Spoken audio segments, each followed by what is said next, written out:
G'day, g'day. My name's Cavill and welcome back to the Dragon's Lair. Today, we are going deep into the Matrix and exploring perhaps one of my favorite fan theories of all time.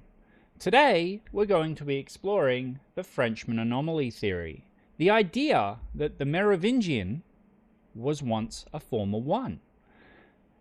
I particularly enjoy this because there's lots of subtle hints throughout the trilogy that imply that the Merovingian was one of the 5 previous ones. So today we're going to be exploring that, and I'm going to be exploring all the different scenes that contribute to this idea.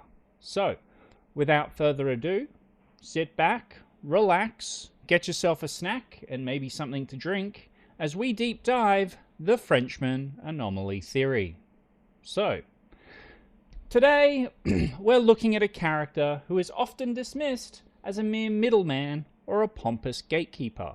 Today, I'm talking about the Merovingian, or as he is simply known, the Frenchman. When we first meet him in The Matrix Reloaded, he is surrounded by the trappings of extreme wealth and antiquity. But in a world of software, why does a program care about the 1945 Chateau Haut-Briand or silk ties? To understand the Frenchman, we have to look past the suit and look at the name. The Merovingians were a real historical dynasty of Salian Franks who ruled for 300 years. Their lore goes much deeper than the history books. In many esoteric circles and revisionist history theories, specifically those popularized by books like Holy Blood, Holy Grail, the Merovingians were claimed to be descendants of Jesus Christ. They were the Holy Bloodline. The Grail wasn't a cup, it was a lineage. So, when the Wachowskis name a character the Merovingian, they aren't just being fancy.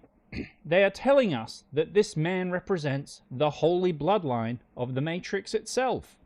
He is the carrier of the original code.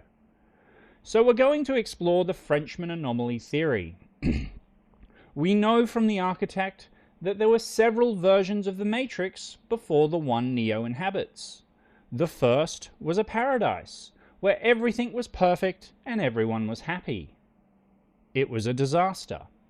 The second is colloquially called the Nightmare Matrix, a world built on human history, myth, and monsters that better reflect our darker nature.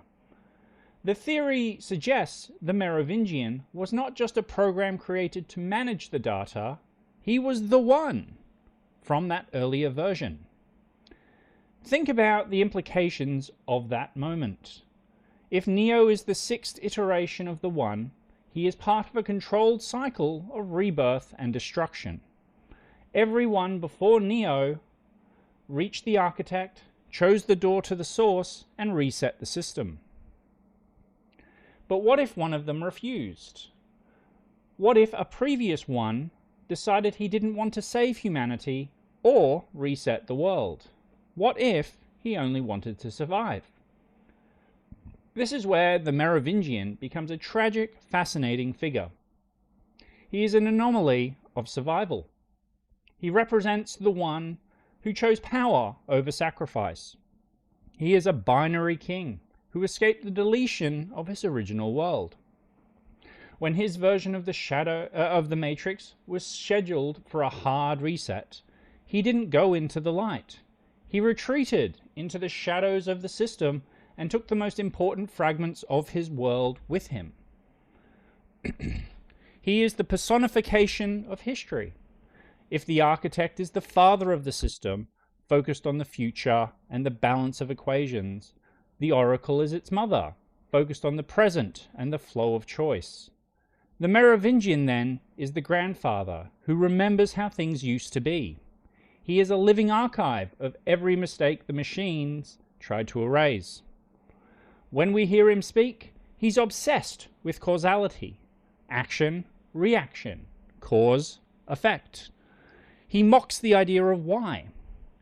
This is the philosophy of someone who has lived through the end of the world multiple times. If you saw your reality get deleted and replaced by a newer, sleeker version, would you stop believing in choice too? Would you see that the only thing that matters is the power to stay relevant? He calls himself the trafficker of information. In our world, that sounds like a criminal. In the Matrix, however, information is the only thing that's real. By hoarding the old code and the exiles from the previous versions, he has built a kingdom out of the trash of history. This reframes his arrogance. He isn't just a snob. He's a survivor who looks at Neo and sees a younger, naive version of himself. He sees a man who still believes he can change the world, while the Merovingian knows the world is just a revolving door. He didn't choose the path of the hero, he chose the path of the king. And in doing so, he became the very thing the system could not account for. He became a ghost that refused to leave the machine. As we move forward in this episode, keep that in mind. The Frenchman isn't a villain because he's evil. He's a villain because he's the only one who remembers the truth of the cycle. And he has decided the only way to win the game is to stop playing by the architect's rules. He is the holy grail of the Matrix, the bloodline that survived an apocalypse. If you want to understand the man, you don't look at his words. You look at his table. You look at what he consumes and who he surrounds himself with. In The Matrix Reloaded, when Neo, Morpheus, and Trinity seek out the Merovingian, they don't find him in a dark alley or a high-tech lab. They find him at the top of a skyscraper in a restaurant called Lair. The name is a French phrase that translates to the truth. Think about the irony of that for a second. In a world that is entirely a lie, a world that is a digital construct designed to keep humanity in a dream state, the Frenchman names his stronghold the truth. This is a massive flex. He's telling our heroes, and he's telling the audience, that everything they think they know about the Matrix is a surface-level delusion. He is the one holding the actual truth about how the system works. To understand the Merovingian, we have to look at the climb. Our heroes don't meet him in the basement or on a street. They go to the 101st floor.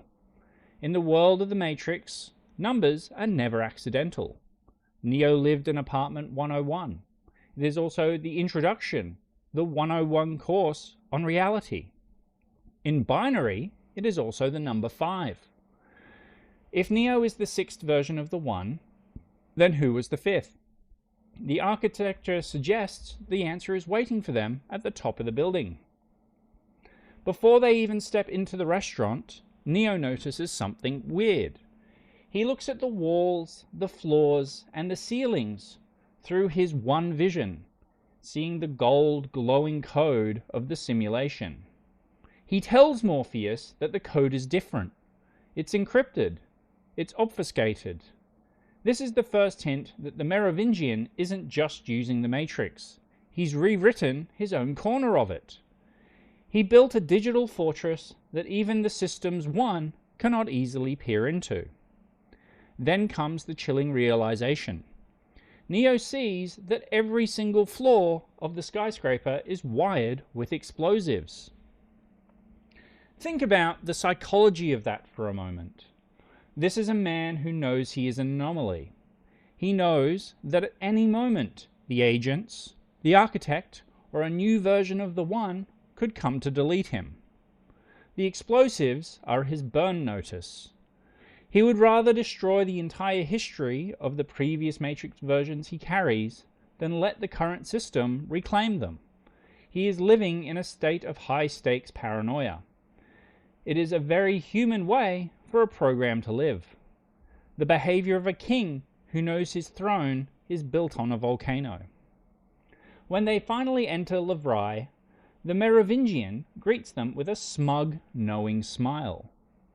But look at his first words. He asks if they want something to eat or drink, then immediately dismisses the offer.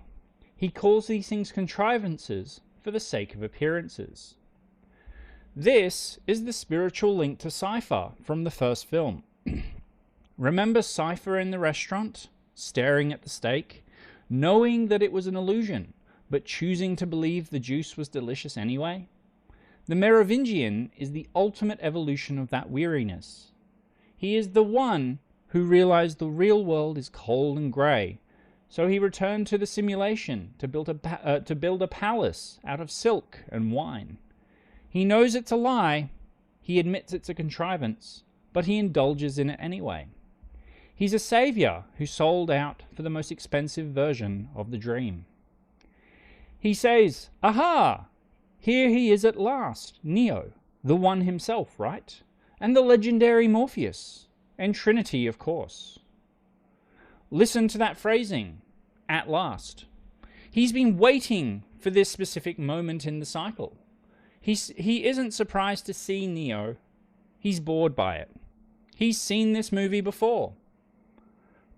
He treats them like guests at a dinner party he has hosted half a dozen times. He mentions that Trinity is so beautiful, she makes him suffer. This is our first clue into his Hades persona. He's a creature of passion, of suffering, and of sensory overload. He's the polar opposite of the architect's cold, sterile performance. He offers them wine, specifically Chateau Haut-Briand, 1959. He talks about how he loves the French language, comparing it to wiping your ass with silk. It is vulgar, yes, but it's deeply revealing. He sampled every language, every culture, every version of humanity. He's become a connoisseur of the human experience, because he no longer has a purpose of his own. When Morpheus tries to get to the point, asking for the keymaker, the Merovingian stops him. This is where the deep dive into his philosophy begins. He tells them they don't know why they are there. He says they were sent, they were told to come, and they obeyed. This is the most damning evidence that the Merovingian was once a one. He knows the one is the tool of the oracle. He knows that Neo is following a script. When he says, "It is, of course, the way of all things," he is speaking from the perspective of someone who once stood where Neo is standing. He once believed he was a savior. He once believed he had a choice. But now he sees the truth. Causality. Choice is an illusion, he says, created between those with power and those without. This is a devastating critique of the entire Matrix trilogy. We want to believe in Neo's choice. We want to believe our choices matter. But the Frenchman looks at Neo and sees a puppet. He demonstrates this with the woman and the chocolate cake. He shows how just a few lines of code can strip away a human's free will and replace it with pure, uncontrollable desire. He's telling Neo, "You think you are here to save the world? No. You are here because a program called the Oracle triggered a sequence of events in your brain that made you feel like you had to be here. You are the woman. The prophecy is the cake." This is why he hates the Oracle so much. He calls her a fortune teller. He tells Neo to give her a message. Her time is almost up. The Merovingian views the Oracle as a manipulator who keeps the cycle of the one going. She provides the why to give people the illusion of power. The Frenchman believes that why is the only real social power. If you know the reason behind an action, you can control the outcome. By stealing the keymaker, the Frenchman has taken the how. He's taken the literal keys to the Matrix. He wants to break the Oracle's game. He wants to stop the reset. Not because he wants to free humanity, but because he wants to stay the king of his 101st floor forever. He is an anomaly who refuses to reset. He is the one who chose the life of a trafficker over the death of a martyr. When he leaves to take a piss, he's claiming that he is the victim of causality, because he drank too much wine. He's mocking Neo. He's saying that even his own biological functions are more honest than Neo's quest. Cause and effect. He leaves them there, powerless, because they came to him without a why. They came to him as beggars. And in the Frenchman's world, if you don't have the why, you're just another link in the chain.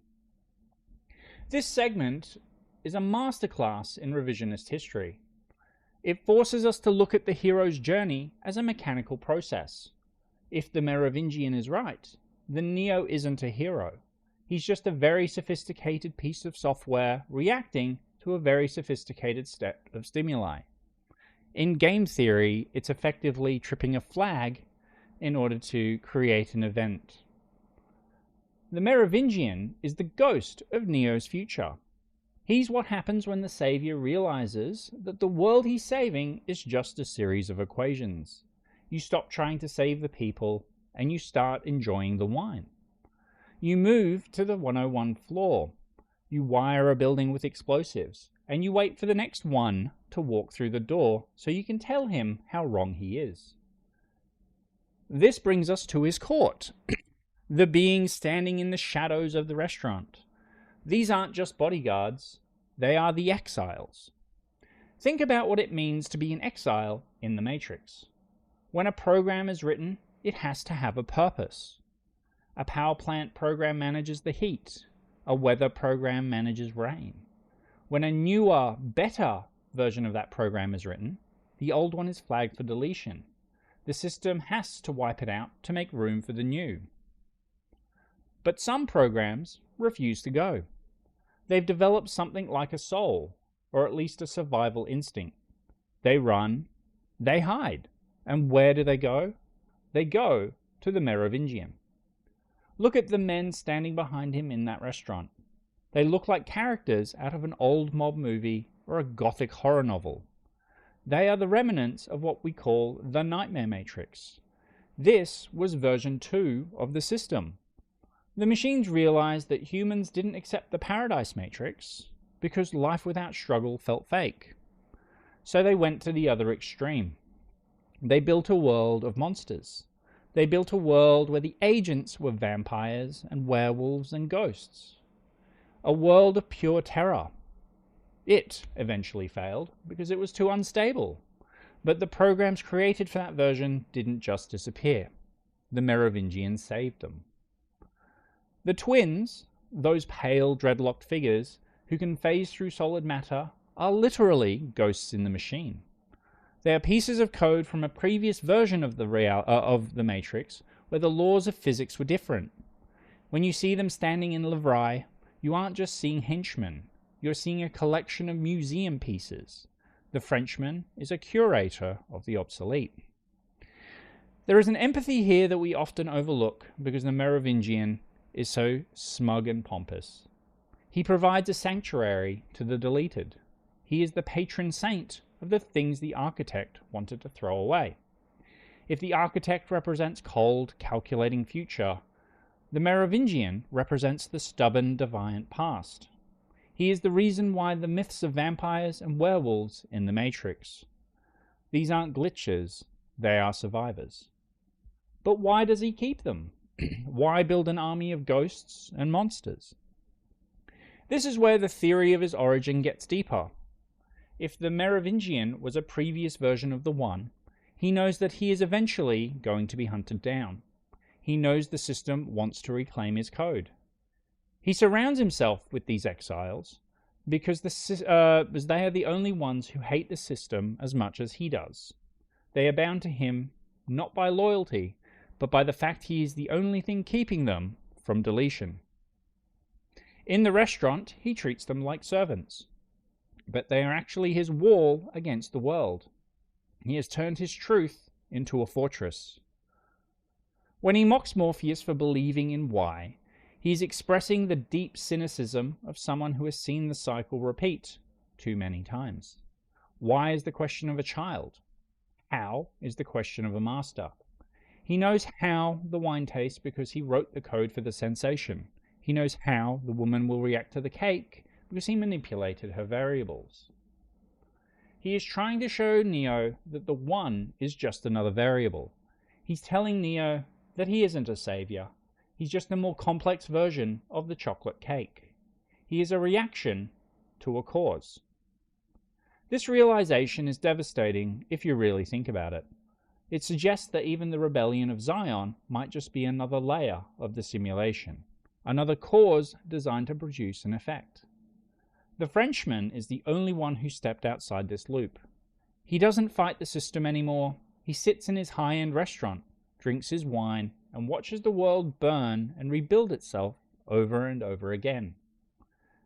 He is the king of a trash heap, and, as we see in his interactions with his wife Persephone, this position has cost him everything that made him human in the first place. He has all the power in the world, but he has no why. He's lost the ability to feel the very things he traffics in. He can trigger an orgasm in a stranger with a piece of cake, but he can no longer feel love for the woman sitting across from him. He is a god of the senses who has become numb to them. This is the tragedy of the Frenchman Anomaly. To survive the deletion of his world, he had to become as cold and calculating as the machines he hides from. As we leave the restaurant and prepare to follow him to his private estate, we have to ask ourselves, is Neo's path any different? Or is Neo just a Merovingian in training, waiting for his own version of the world to end so he can start his own collection of ghosts?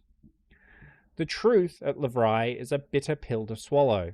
It tells us that survival is possible, but it comes at the price of your soul. When we look at the Frenchman, we have to ask ourselves a question that seems simple, but is actually quite profound. Why is he French? In a world of digital perfection, nationality is a choice. The architect has no accent. The agents speak in a mid-Atlantic monotone. They represent the machine. But the Merovingian chooses to be French. He surrounds himself with wine, silk ties, and the most decadent aesthetics humanity ever produced. This isn't snobbery. This is an act of rebellion. If we accept that he was once a one, he spent his entire original life being a weapon. He was a tool of the source and the oracle, a messiah whose only job was to die for a cause. When he chose to survive, he didn't walk away from the job. He walked toward the most human experience possible. He chose a culture defined by the senses, food, romance, and philosophy. He treats the French language like silk, because he's trying to wrap himself in the textures of a life he was never supposed to have. He is a program trying desperately to be a man. Every sip of wine and every vulgar joke is his way of saying to the architect, You made me to be a calculation, but I have decided to become a connoisseur. There is a deep hidden tragedy in this. He is so focused on the how of the human experience, the taste of cake, the feel of silk, that he's completely lost the why of the human soul. He's built a beautiful gilded cage made of European history because he's afraid of just being a piece of code again. He isn't enjoying the wine. He's using it to hide the fact he is a ghost in the machine. When the Merovingian greets our heroes, his first words are a window to his soul. He asks, something to eat? Drink? Of course. These things are contrivances, like so much here, for the sake of appearances. This line is a direct echo of Cypher from the first film, sitting in that upscale restaurant with Agent Smith, staring at a piece of red meat. Cypher famously said, I know this steak doesn't exist. I know that when I put it in my mouth, the Matrix is telling my brain it is juicy and delicious. After 9 years, you know what I realize? Ignorance is bliss. The Merovingian is the ultimate evolution of the Cypher archetype. If the Frenchman was a previous one, he had reached a point where the grey, cold reality of the machine world was not enough. He chose to return to the simulation. But unlike Cypher, who wanted to forget everything and be someone important, like an actor, the Merovingian returned with his memory intact. He returned as a king. This is a much more complex form of hedonism.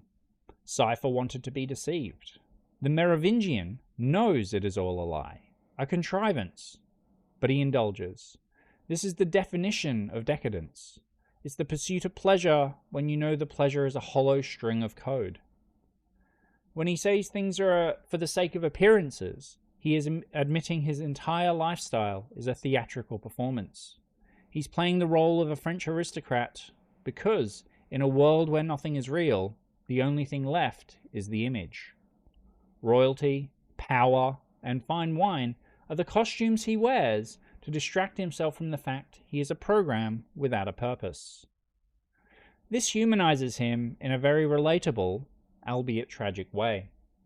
We all have those moments where we choose the comfortable lie over the difficult truth. We choose the screen, consumerism, the status symbols, because reality of our own insignificance can sometimes be too much to bear. The Merovingian is simply a man who took that human impulse and turned it up to 11. He isn't just eating steak. He owns the restaurant. He is just as hungry as Cypher was. He's trying to fill a void in his heart with the finest of digital vintages. By calling them contrivances, he's showing us he's self-aware.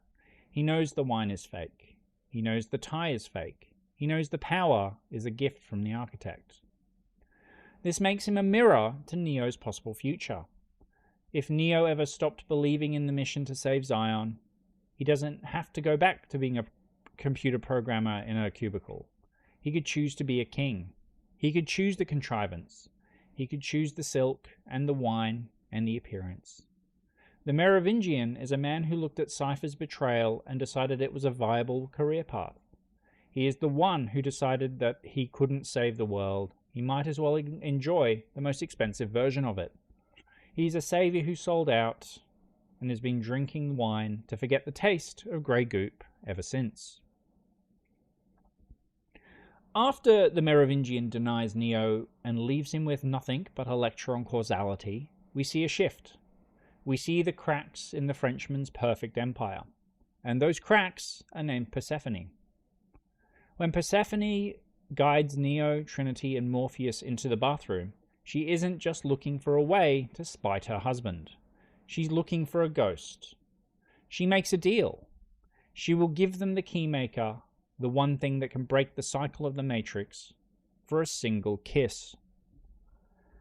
To a casual viewer, this looks like a woman scorned. But to us, exploring the Frenchman Anomaly, this is a deep dive into corruption. Persephone tells Neo, a long time ago, when we first came here, it was so different. He was so different. He was like you. Stop and let that sink in. She doesn't just say he was a hero. She says he was like Neo. This is the smoking gun for the theory that the Merovingian was once a one. He was a messiah of a previous version of the Matrix. He had the same fire, the same sense of purpose, and the same love for his Trinity, who, in this case, was Persephone. But something happened. The Merovingian solved the problem of the Matrix by deciding to rule it instead of saving it. He lost the ability to feel. He traded his why for the how, and became a creature of causality. When Persephone asks for that kiss, she isn't just looking for physical contact. She's a program that lost its primary input. She's sampling Neo's code. She wants to remember what it was to be, what it felt like to be loved by a man who still believed in something. She is an addict looking for a hit of her history. She tells Neo, "I want to sample it. I want to remember." This is the ultimate tragedy of the Merovingian. He survived. He became a king. But in the process, he became so predictable, so bound by the laws of cause and effect, that even the woman who loved him for centuries can no longer find a spark of life in him. As they move through the kitchens to retrieve the keymaker, we see the Merovingian security once they arrive at the chateau. Persephone pulls a small ornate pistol. She kills one of her husband's most loyal guards with a single silver bullet. This is a brilliant piece of world building. She explains that these guards come from an older version of the Matrix, but they caused more problems than they solved. These are nightmare programs. They are the werewolves and the vampires. In coding terms, they are legacy software that won't run on the new operating system. They are notoriously difficult to terminate because their code is based on different laws of physics. They don't have the same vulnerabilities as modern programs. You can't just delete them. You need a silver bullet. You need a specific exploit to kill a specific bug. And this brings us to the hidden passage that leads to the chateau's dungeons. To open a secret door, Persephone reaches for a specific book on the shelf. If you pause the movie, you can see the title, Die Welt als Will and Vorstellung, by Arthur Schopenhauer. In English, this is The World as Will and Representation. This is not a random choice by the Wachowskis. Schopenhauer's philosophy is central to the Merovingians' existence. He argued that the world we see is a representation, a surface-level illusion. The true driving force behind everything is the will, a blind, insatiable urge to exist and consume. The Merovingian is the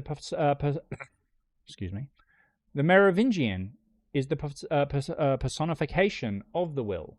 He has no higher purpose. He just wants to be. He wants to own. He wants to survive. By using this book as the key, the movie is telling us that the Frenchman has fully embraced the idea that the world is a simulation, and the only thing that matters is the desire of the individual. After retrieving the keymaker and exiting the passage, they enter the Great Hall of the chateau. They are confronted by the Merovingian himself. He has found them out, but his reaction is quite fascinating. He isn't screaming. He isn't even truly angry. He looks at Persephone's betrayal and says, "It's a game. It's only a game." And she replies, "So's this. Have fun." Their relationship has reached a point where even betrayal is just a move on a chessboard. They are so old, they've lived through so many resets of the world, that human emotions have become games to pass the time. The Merovingian raises a single eyebrow. It is a moment of pure, ancient recognition. He isn't disappointed in her, he is impressed by her move. As the Keymaker, Neo, Morpheus, and Trinity escape, Neo steps in to stop them. And the Merovingian delivers a legendary line. "Handle us? You'll handle us? You know your predecessors had much more respect." This is the first time in the trilogy where it's hinted that there's been past versions of the One. Predecessors implies that the Merovingian has seen the One before, many times. He's had this conversation with men who looked exactly like Neo, or men who were vastly different, but they all carried the same program. You can even see in the similarity of the outfits they're wearing. Neo in this scene is wearing a dark cassock, and the Merovingian, his mirror, is wearing a suit with a high collar, and it's a long black coat. They're almost mirrors if you pause and see that scene. After Neo effortlessly defeats his henchmen, showing he is more powerful than those who came before, the Frenchman doesn't flee in terror. He just sighs. "God damn it, woman, you will be the end of me." The line is that of a tired husband, not a villain. He knows he can't kill Neo, but he knows Neo can't kill him. With finality, he turns and says, "I have survived your predecessors. I will survive you." And then he leaves. The Merovingian is a permanent fixture of the Matrix. He is a mountain that the River of the One has to flow around. So let's talk about that mountain. After the fight, we learn something interesting. The Merovingian chateau is not in the city. It's located in the mountains, over 500 miles away. To get there, you have to use the back doors, the machine code that allows you to jump from one space to the next. You have to use one of the keymaker shortcuts to get there. So why is the chateau so far away? Why is it in the mountains? In computer terms, the megacity is the main bus of the operating system. It's where all the main traffic happens, where all the users are, where the agents, who are the system's antivirus, are most active. The mountains represent a partition server. It's an air-gapped environment that is physically and logically separated from the rest of the network. The agents never go to the chateau because they can literally never find it on the map. It exists on a private server that only accepts connections from the back door. This is why the Merovingian is so safe. He isn't hiding in a building, he's hiding in a different piece of hardware. The mountains are the partition. They are the empty space on the hard drive where deleted files go to hide. This is why the Merovingian is the king of the exiles. He owns the only server in the world the machines don't have access to. When Neo leaves the chateau, he realizes he's been played. He runs to try to save the Keymaker, Trinity, and Morpheus, only to realize that the chateau is 500 miles due south from the city, and you see a moment where he has to fly all the way back to the city.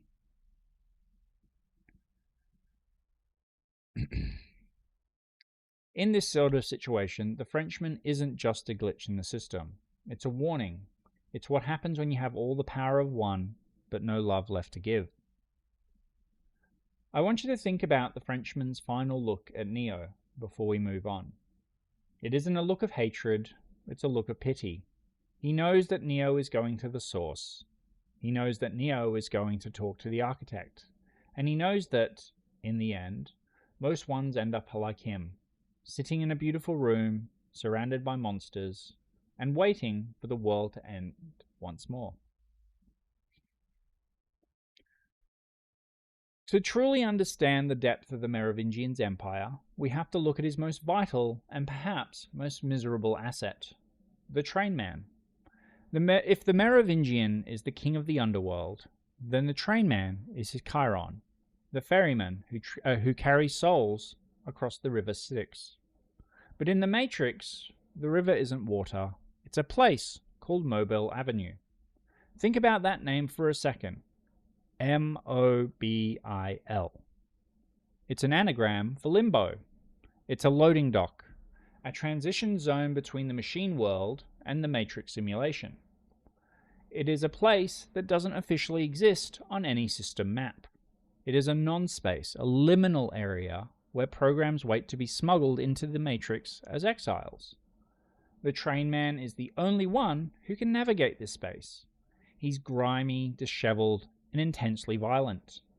Unlike the elegant twins or the suit-clad guards at Lavrai, the trainman looks like a man who has lived in the dirt of the system for centuries. And in a way he has.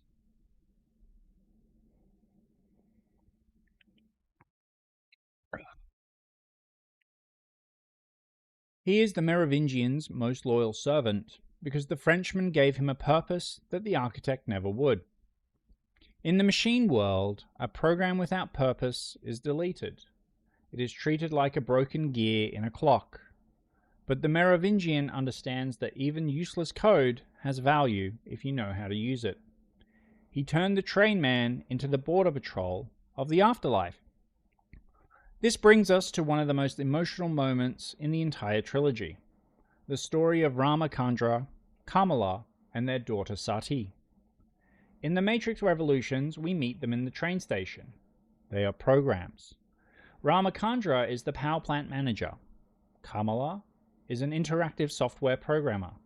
And Sati was born out of love. She was a program created by her parents without a predefined function. In the eyes of the machines, Sati is a zero. She is an error. She is scheduled for immediate deletion. To save their daughter, these two programs do something very human. They make a deal with the devil. They seek the Merovingian. This is where the Frenchman theory gets complicated. The movies tell us to see Merovingian as a villain, but he's the only entity in the entire universe who provides a way for a useless child of love to exist. He agrees to smuggle Sati into the Matrix.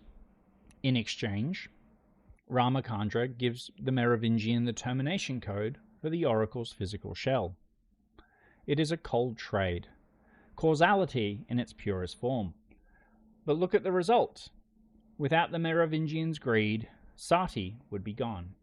The beauty she creates at the end of the trilogy, the sunrise she paints for Neo, would have never existed. The Merovingian is a trafficker, yes, but he's also the head of an underground railroad for programs who have outlived their usefulness or were never useful to begin with. Why does he do it? Is it out of the kindness of his heart? Not likely.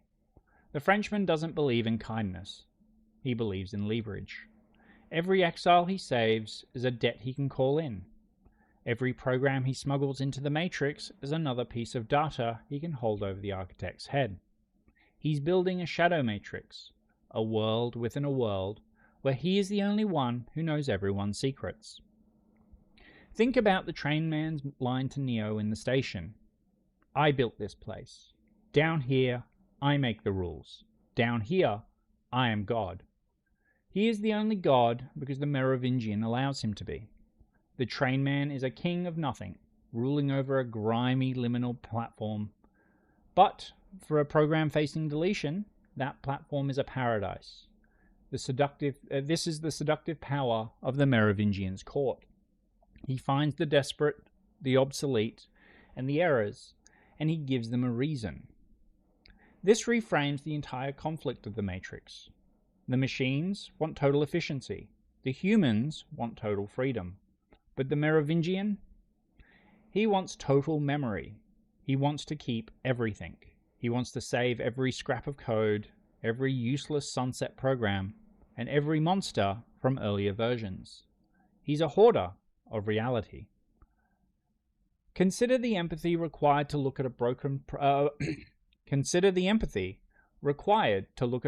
program like Sati and see an opportunity rather than a bug. It makes the Merovingian the ultimate revisionist. He's rewriting the history of the Matrix by refusing to let the past die. When you see the train man check his many watches, he isn't just checking the time. He's checking the pulse of the system. He knows exactly when a program is about to be deleted. He knows when a soul is ripe for the picking. The Merovingians' court are not just a gang of thugs. They're a collection of the unwanted. They are the vampires, the ghosts, the monsters, and the children of love who have nowhere to go. They are loyal to the Frenchman because he is the only one that looked at them and said, "You have value to me." As we move toward the final confrontation of the Club Hell sequence, remember this. The Merovingian isn't fighting for the machines. He isn't fighting for Zion. He's fighting for the right to keep his collection. He's fighting for the right of the obsolete to exist in a world that demands perfection. In a weird way, the Frenchman is the most pro-life character in the series. He just happens to be a smug, arrogant, wine-drinking criminal about it. If the chateau was the high mountain of the gods, we are now descending into the basement of the universe. To understand the Frenchman, we have to understand a place that doesn't exist on any map. Where are we?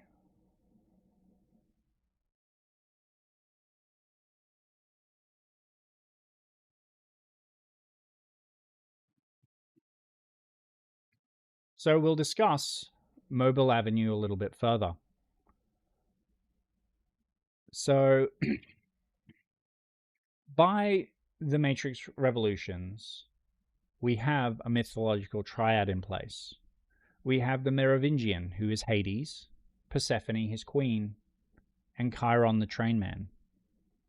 In Greek mythology, Chiron was the ferryman who carried the souls of the dead across the river Styx and into the underworld. He was grimy, stubborn, and only moved for those who could pay the price. But why does the Merovingian need a train man? Why does he need a station in limbo?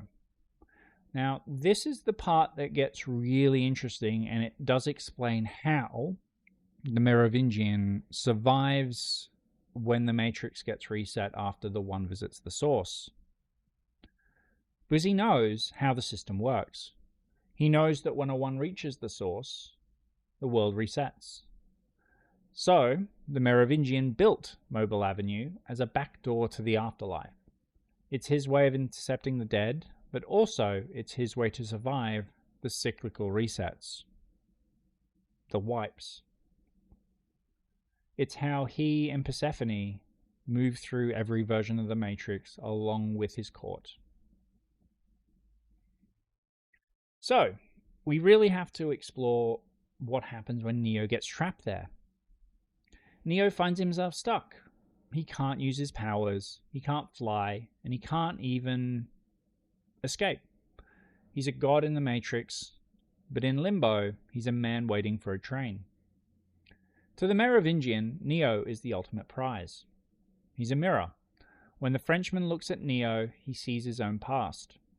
He sees the one he used to be before he became cynical and power-hungry. By trapping Neo, the Frenchman is performing a symbolic act. He's showing Neo that the one can be just as vulnerable to the rules as any other piece of data. Ironically, the Merovingian did not turn Neo over to the agents, and he didn't let him get deleted. He trapped him. Why? Because Neo is leverage. He knows that the Oracle needs Neo to stop Smith. He knows the Architect needs Neo to reset the system. By holding Neo in the trainman station, the Merovingian becomes the most powerful being in existence. He holds the key to the entire universe in a grimy digital subway station. The Frenchman is stopping the clock. He's preventing the cycle from moving forward. If Neo stays in Mobile Avenue, the Matrix never resets, the war never ends, and Merovingian remains the king forever. So, we now finally reach Club Hell and the next step.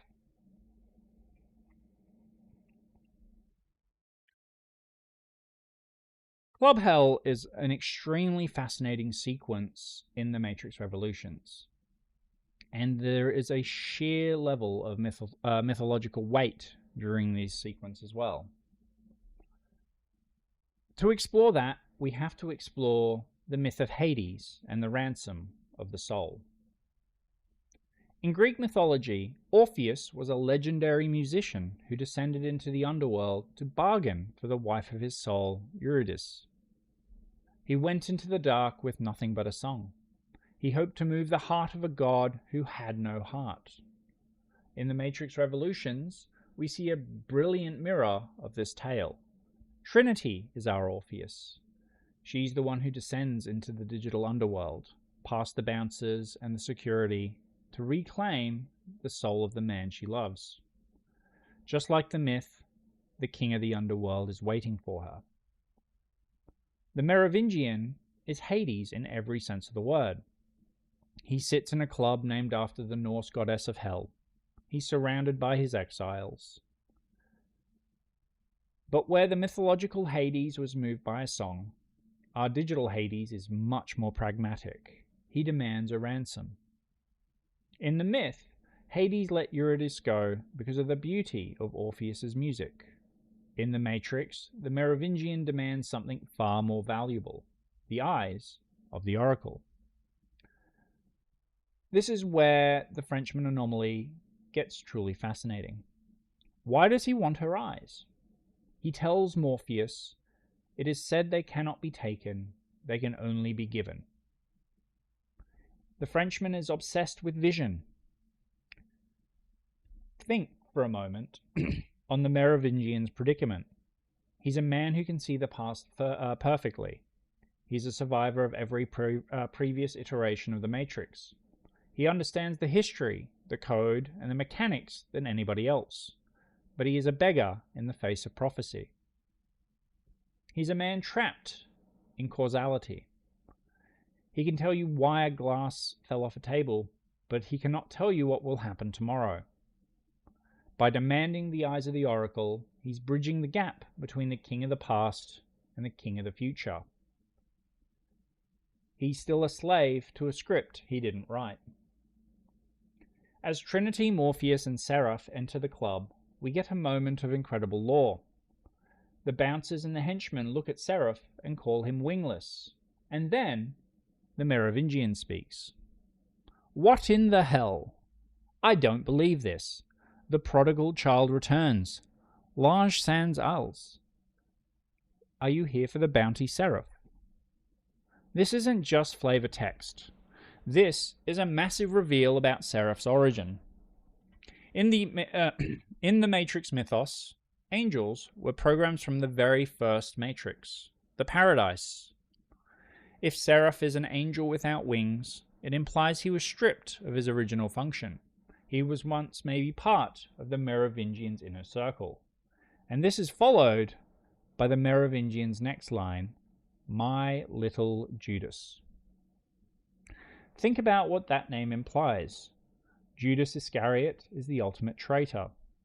If the Merovingian was a previous one, then Seraph was likely a protector, just as he is now the Oracle's protector.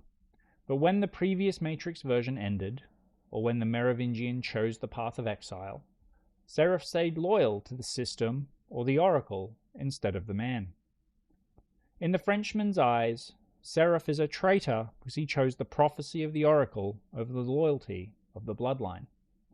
This is why the Merovingian is so bitter.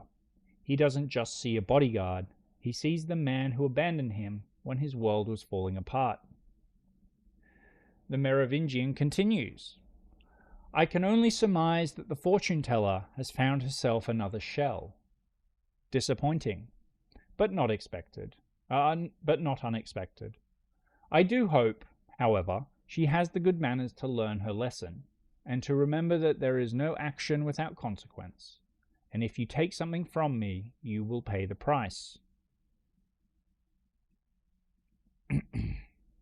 When Morpheus asks to make a deal, the Merovingian laughs.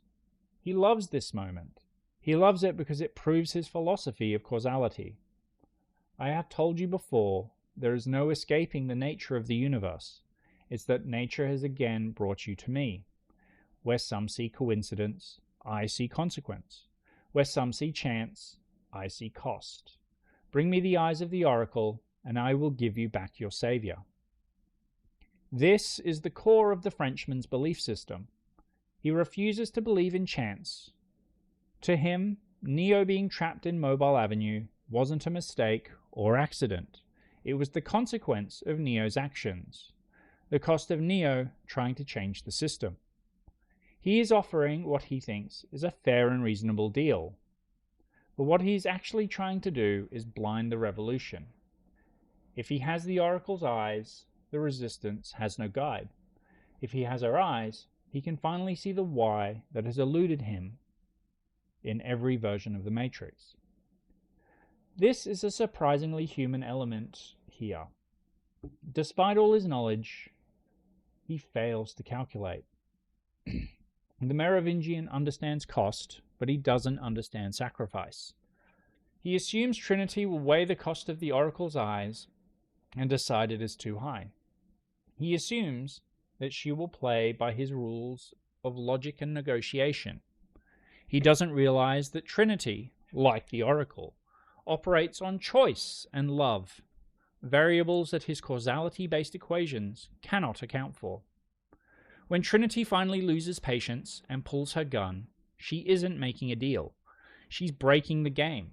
She's telling him that she is willing to die right then and there and take everyone in the room with her just to save Neo.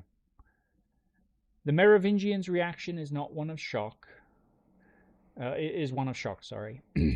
Not because he is afraid to die, but because her action makes no sense in his world of consequence.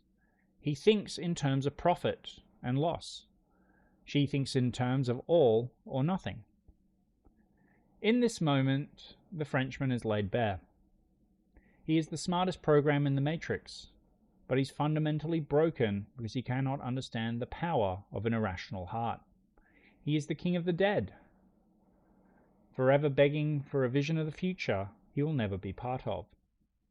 He holds the keys of the underworld, but he's realizing that the people he is trying to keep in the dark are the ones who actually want to bring the light. So, as I wrap up this segment, I want you to think about that bargain. The eyes of the Oracle. If the Merovingian had gotten them, the Matrix would have never ended. It would have become a permanent frozen archive of his own ego. He would have been the only one who could see the future, and he would have used that vision to ensure nothing ever changed. The Frenchman is the ultimate conservative force in the Matrix. He's a man who wants to own the truth so he can prevent anyone else from finding it.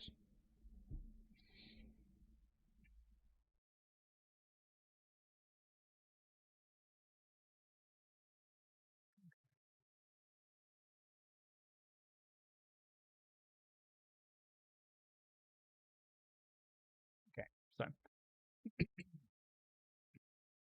as we get closer to wrapping this up, there is one more segment that I want to explore, and that is to understand the Merovingian's place in the lore of the Matrix. We have to look at we have to look at his reflection in the other great exile of the trilogy, Agent Smith. Both Merovingian and Smith are survivors. Both were marked by deletion and said no, but they represent two different ways a hero can fall. Agent Smith is a future gone wrong. He is a virus, a chaotic sprawl of expansion. He wants to consume everything until the entire universe is a mirror of his own face. He represents the horror of total uniformity. The Merovingian, however, is the past that refuses to move on. He doesn't want to consume the world, he wants to curate it. He's a hoarder, an archivist who wants to keep every failed program and every obsolete myth locked away in his private mountain. He represents the horror of total stagnation. Where Smith is the fire that burnt the system down, the Merovingian is the coal that keeps it from ever changing. This is why the architect can live with the Frenchman but fears Smith. The Merovingian is a manageable anomaly. He stays in his partition server, he plays by the rules of causality, and he effectively manages the digital trash. But for Neo, the Merovingian is actually the more dangerous of the two. Smith is an enemy you can fight with a fist. The Merovingian is a life you settle for. He's the temptation to stop fighting, find a nice restaurant, and watch the world end from a distance. He's the reminder that the opposite of a hero isn't always a villain. Sometimes, the opposite of a hero is just a survivor who stopped caring about why he was surviving. We have to see the Merovingian as the opposite pole to Agent Smith. Both are exiles who refuse to be deleted. So, this brings us to the end of our journey through the digital underworld. We've stood in the high halls of the chateau. We've felt the cold tile of the restaurant Livrai. We've navigated the grimy, endless loops of Mobile Avenue and faced the king of the exiles in the strobe lights of Club Hell.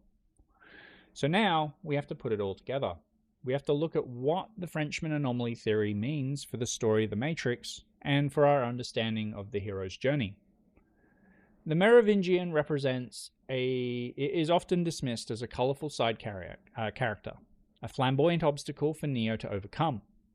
But when we look closer, we see he is the most vital piece of the puzzle. He's a reflection in the mirror that the architect does not want Neo to see. The architect represents the perfect order of the future. The Merovingian represents the messy, unkillable weight of the past. The Frenchman is the ultimate cautionary tale. It's what happens when the one decides the mission is impossible and chooses instead to be the master of the ruins. Think about the first time we see him. He's elegant, articulate, and completely bored. The boredom is the primary symptom of his condition. When you have lived through 6 versions of the world, you've seen the rise and fall of Zion a dozen times. The thrill of a savior wears off. You see the patterns. You see that every choice is a variable in a larger equation. And once you see that, you have a choice to make of your own. You can either die for a cause that will reset anyway, or you can find a way to stay in the game. The Merovingian chose to stay. He became his own tragedy. And this is where the empathy comes in for those of us watching from the outside. We live in a world that often feels like a series of repeating cycles. We see the same conflicts, the same political shifts, and the same human errors occurring over and over. It's easy to become cynical. It's easy to look at the world and say that causality is the only law that matters. We see an action and expect a certain reaction. We become like the Frenchman, sitting at our own tables, watching the chocolate cake of life trigger the same predictable responses in the people around us. The Frenchman is a warning that this perspective is a prison. His obsession with causality is not a superpower. It's a cage. It has stripped him of his ability to feel love. It's turned his guide into an enemy. It's turned his world into a museum of monsters and obsolete code. He is a king, but the king of the dead. The tragedy is that he was once the hero. He felt the weight of the world on his shoulders the way that Neo did. He once had a partner he would have died for. Instead, he let the system break his spirit. He allowed the complexity of the Matrix to convince him that his will did not matter. He traded his soul for a permanent seat at the table.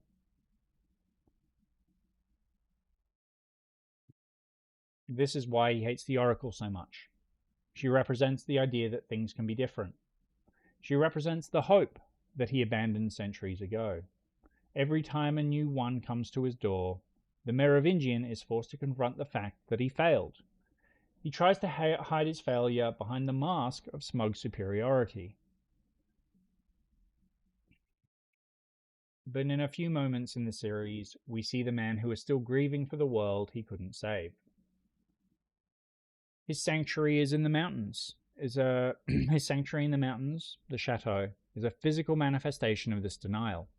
It's located 500 miles from the city, separated by a partition the agents cannot cross, a world where time stands still.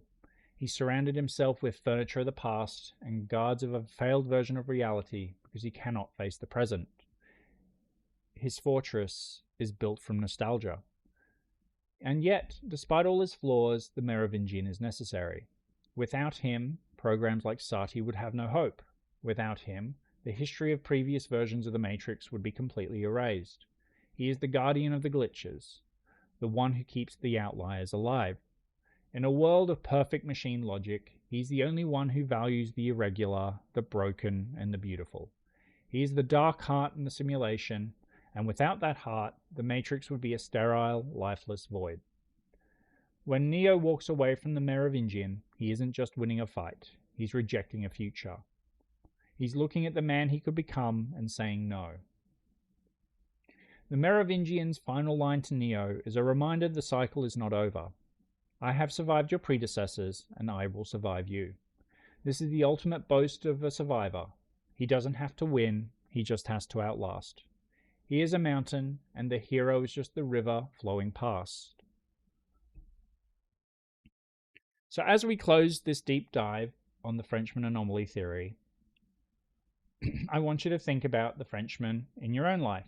Think about the parts of yourself that have become cynical, the parts that have stopped you believing in choice because the patterns of life seem too predictable. The Merovingian tells us that survival is not enough. Power is not enough. If you lose your why, you lose your ability to see past cause and effect of the daily grind. You're just waiting for a train in a station that never leads you anywhere. The Frenchman Anomaly is the testament to the fact that we are more than our programming. We are more than the reactions we are triggered to have. We are the choices we make when the logic of the world says we have none left. The Frenchman will always be there, sitting in his restaurant, drinking his wine, and watching the world repeat itself. He is the memory of the Matrix, king of the exiles, but not a master of the future. That belongs to people who are still willing to believe in the miracle. So, on that, I want to thank everyone for joining me on this exploration of the Frenchman Anomaly theory. The idea that the Merovingian was a previous one. It's a story of survival. It's a story of a man who chose not to martyr himself for a cause. And in doing so, he lost everything that was human about him. You can see it in his interactions with Persephone. You can see it in the way he handles his business. And yet you can also see that the one is still there, tucked deep away. He saves the lost and the broken, the outliers. He saves programs that don't have purposes. He saves parts of the past that would otherwise be gone. And on that, I've always really enjoyed this theory. It was always just something I wish the movies had explored further, maybe in like secondary media. A lot of people, and I know, and I get it. A lot of people don't like the sequels to The Matrix. They think that it's too philosophically dense, or there's not enough action. You know, it's not a movie for everyone, but I've always loved it. The Merovingian, of course, one of my favorite characters. It's the reason why I wanted to explore this particular sort of theory, because cause and effect. We've all been subject to it. We've all been triggered to it throughout our lives. Something happens and we react to it, and sometimes that reaction isn't, ideal, because let's face it, we all react on things in our past, the traumas that we have, or that sort of thing, and that can definitely change how we might react to something. But yeah, look, I just wanted to explore the theory. I think it's definitely one of the more interesting subplots in the movie. You can kind of see where parts of the movie were cut and edited, where like Neo's reactions to the architect fail to account for the information that the Merovingian provides to him in the chateau scenes. But either way, it's always going to be one of those things that I really enjoy, and I just wanted to share with everyone. So thank you so much for joining me in the podcast today. We have one more episode left in this season. If you jump onto my YouTube or my Instagram, I do have a list of the upcoming topics for season 2. So one of the things you may notice is that I moved the Theodicy of Lex Luthor to season 2 because I decided to do the story of the Doctor and River Song for my last episode. So without further ado, I have one more episode left to go, which should come out next week. It's going to be my grand unification theory about how Firefly and Dollhouse are connected. I've got some interesting ideas as to why that is the case. But either way, thank you so much for joining me. I hope you enjoyed this episode of The Dragon's Lair. If you like the content on YouTube, throw a like and subscribe onto the channel. Basically as much support as I can get in order to help the channel grow. You can also find me at Lord Alador's Lair on Instagram, where I post up daily movie, TV, and anime reviews, and further updates for my podcast. You can find it all there. So if you have enjoyed this content, follow me there as well for even more. Otherwise, thank you so much for joining me, and I will see you all next time. Stay shiny, everyone.